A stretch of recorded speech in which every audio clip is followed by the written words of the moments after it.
Лидерот на хрватската опозиција Томислав Карамарко го смета за нецивилизирано тоа што СДСМ го прави во Македонија со јавното објавување на прислушуваните телефонски разговори на највисоките државни органи, пренесува државната МИА. Како лидер на Хрватската демократска заедница, која пред предстојните парламентарни избори во Хрватска има убедливо водство во анкетите, Карамарко денеска присуствува на самитот на Европската народна партија, на која е заедно со македонскиот премиер Никола Груевски, но и со други европски политички лидери. 11 мерки за доверба меѓу Грција и Скопје е нечестиот наслов во грчките медиуми за извештаите по посетата на министерот за надворешни работи Никос Кодзијас на Македонија. Речиси без коментар се пренесуваат информациите за вчерашните средби на Кодзијас со македонскиот државен врв и пред се истакнува дека двете земји договори 11 мерки за градење доверба кои отвораат пат за поголема доверба меѓу двете држави. Вкупно 11 мерки објавија Кодзијас и неговиот колега Никола Поповски во областа на културата, трговијата, инвестициите и образованието со цел отворање пат на доверба и кои со текот на времето ќе придонесат за решавање на жешкото прашање за името и целосна реставрација на добрососедските односи.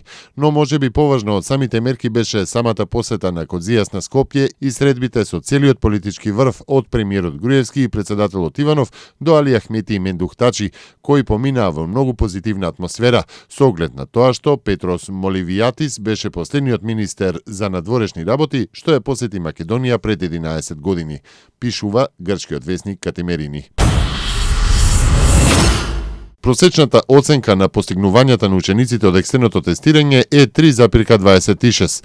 Лани просечната оценка на постигнувањата беше 3,6, соопшти Државниот испитен центар. Најдобри постигнувања на екстерното тестирање на општинско ниво имаат општините Центар 4,59, Вевчани 4,58, Аеродром 4,44, Карпош 4,40 и Киселавода 4,26.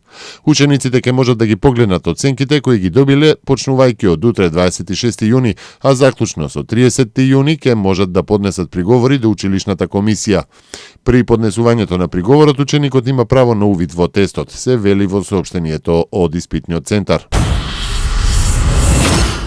Република Македонија има поддршката од Канада за членство во НАТО, соопшти македонскиот министер за одбрана Зоран Јолевски по неговиот состанок со канадскиот колега Джейсон Кени на маргините на состанокот на Северноатлантскиот совет на НАТО во Брисел со земјите контрибутори во мисијата Одлучна поддршка во Авганистан. Првиот човек на канадската одбрана ја ветили безусловната поддршка од оваа земја членка на НАТО за членство на нашата земја во најголемата воено-политичка организација на светот. Изгледа дека се уште нема договор меѓу Грција и кредиторите пред средбата на Еврогрупата, изјави австрискиот министер за финансии Ханс Јорг Шелинг. Тој истакна дека средбата ќе започне со половина час доцнење од претходно договореното со цел да се има време министрите да разгледаат нов документ за Грција. Австрискиот министер нагласи дека Грција отфрла секаков компромис и постојано поставува нови барања. Според мене, вели, е изненадувачки колку неодговорно се однесува Грција.